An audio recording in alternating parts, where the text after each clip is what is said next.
Thank you.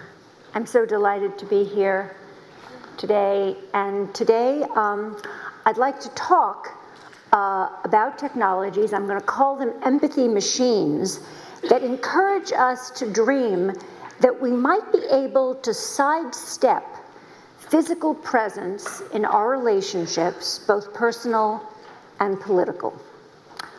That we might be able to develop empathy in social worlds that are somehow friction-free, less burdened by human contingency than real life.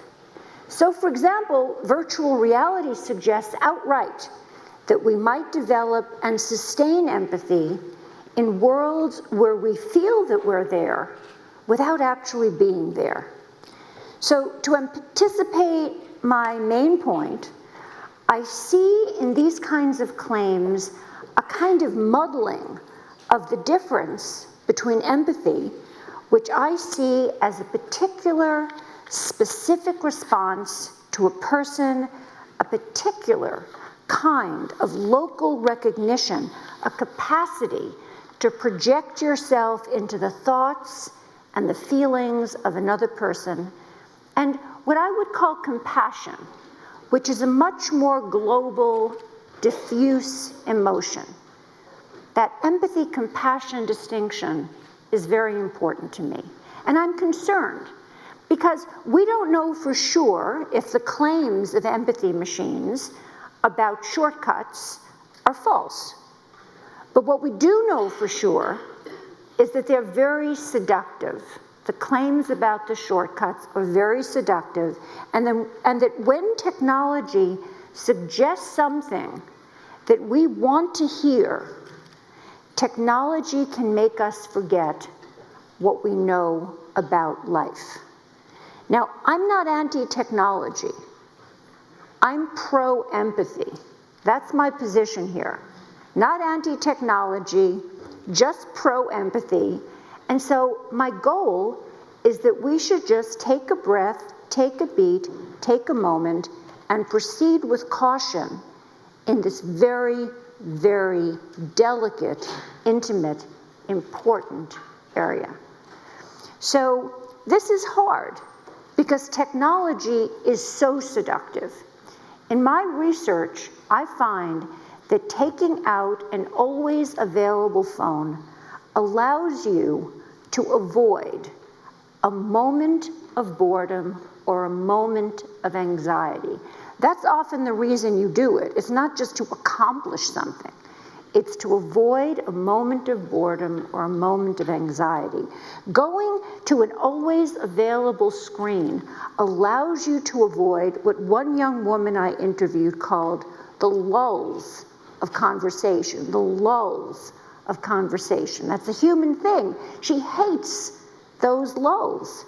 When people tell me I'd rather text than talk, which is almost kind of a mantra, they're not trying to say that they want to live in a world of silence.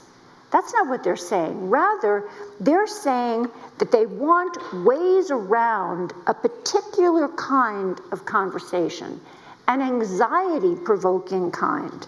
The kind that's open-ended and spontaneous, the kind in which we play with ideas, in which we take the time to go off in tangents, in which we allow ourselves to be fully present and vulnerable. As one young man put it when I asked him, what's wrong with conversation? He said, conversation, I'll tell you what's wrong with conversation. It takes place in real time, and you can't control what you're going to say. That's what's wrong. That's what's wrong with conversation. But I'm trained as a developmental psychologist. I know the work that kind of conversation can do. It's where collaboration and creativity are most likely to occur. It's where political persuasion happens. It's where we change our mind. And it's where intimacy and empathy flourish. And these days, empathy is taking a big hit. One study showed that if you go out to lunch and you put a silent phone and a phone turned over and turned off on the table between two friends, two things will happen. The first thing is the conversation will be kept light, basically on topics where people don't mind if they'll be interrupted.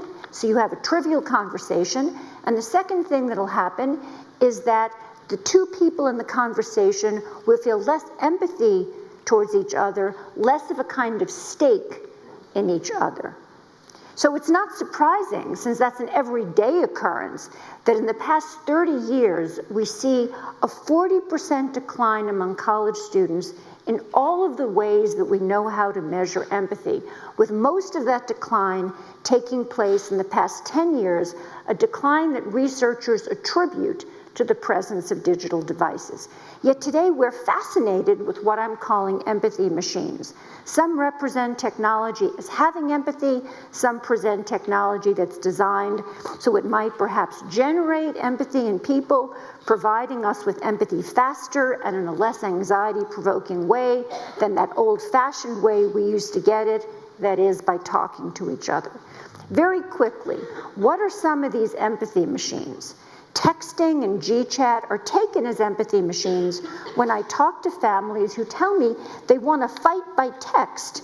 They want to have their family disagreements online so they can say hard things to each other, but not in the presence of each other.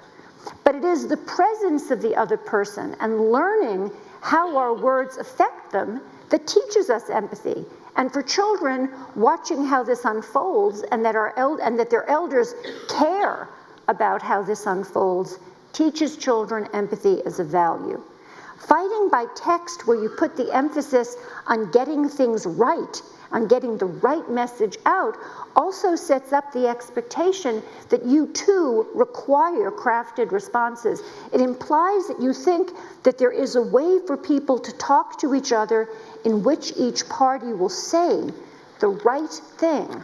Again, not good for empathy.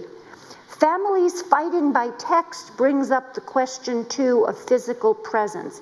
And this is so relevant for the therapeutic community, the psychotherapeutic community, where all therapists, and now psychoanalysts as well, I'm trained in the psychoanalytic tradition, I find this particularly shocking, have been tempted, because it's so tempting, to move from occasionally doing a session by phone or Skype with a traveling patient to doing more and more of it and envisaging whole treatments using it.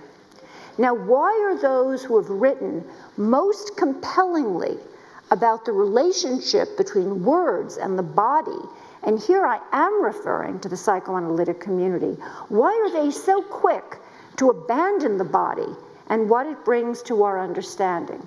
Or perhaps we have always wanted to run from our bodies, from the anxieties of being together, because it's messy to talk. And now somehow our technology is giving us a chance to hide from each other. And we're tempted, and we're taking that chance. A recent study of 11,000 adults over 50 found that only face-to-face interaction forestalled depression. Phone calls made a difference to people with a history of mood disorders, but email and texts had no effect at all.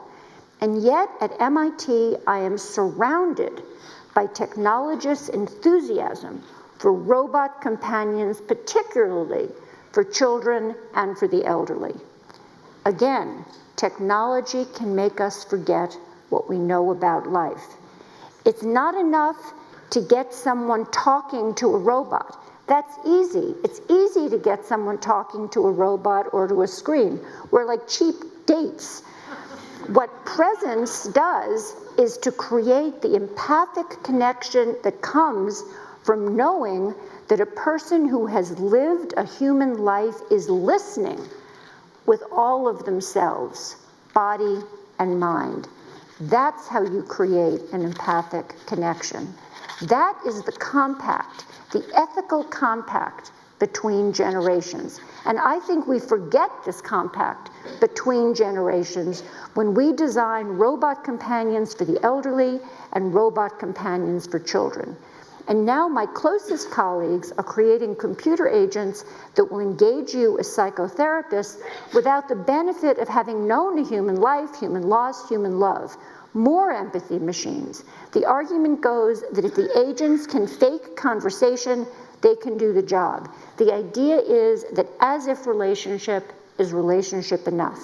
And here I think about the study of that empathy gap among college students, that gap of 40% over the past 30 years.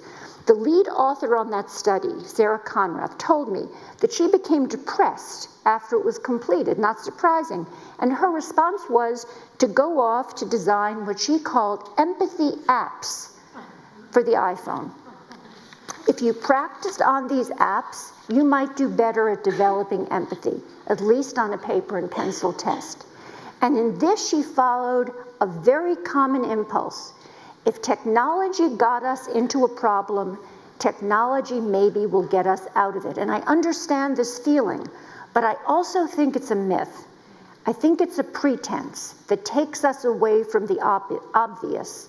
The obvious is that we are the empathy app. We are the empathy app, not machines that put us in as-if worlds of understanding. One last empathy machine is important, and I want to close on it. It's important to note because it explicitly advertises itself as such. And this is virtual reality in the form of films that you can watch with goggles that make you feel you're there. For example, the filmmaker Chris Milk has made a magnificent VR film, Clouds Over Sidra, in which you feel you're sitting on the floor next to a 12-year-old girl in a Syrian refugee camp in Jordan. Milk says, virtual reality makes anyone anywhere feel local. It works like an empathy system. Milk says that this kind of film will make us more human. Milk showed Clouds Over Sidra at the World Economic Forum, and in a recent TED Talk, he showed a film of him showing the VR film at the World Economic Forum. All these guys wearing Oculus goggles watching the film. The men aren't cold or tired or hungry.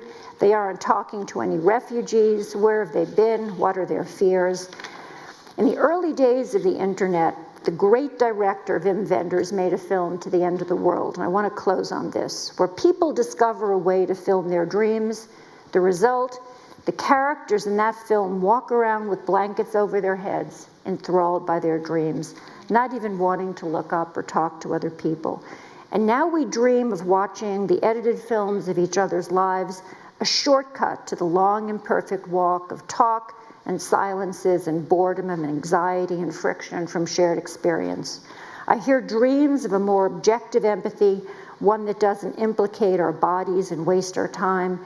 We won't have to breathe different air, eat foreign food, and go to dangerous places. Again, I think of the researcher who was depressed when she found an empathy gap and wanted to build apps for the phone. It's always easier to build an app than to have a conversation. No matter how fantastic the art, it's easier to make a movie than to talk to those refugees. Thank you very much.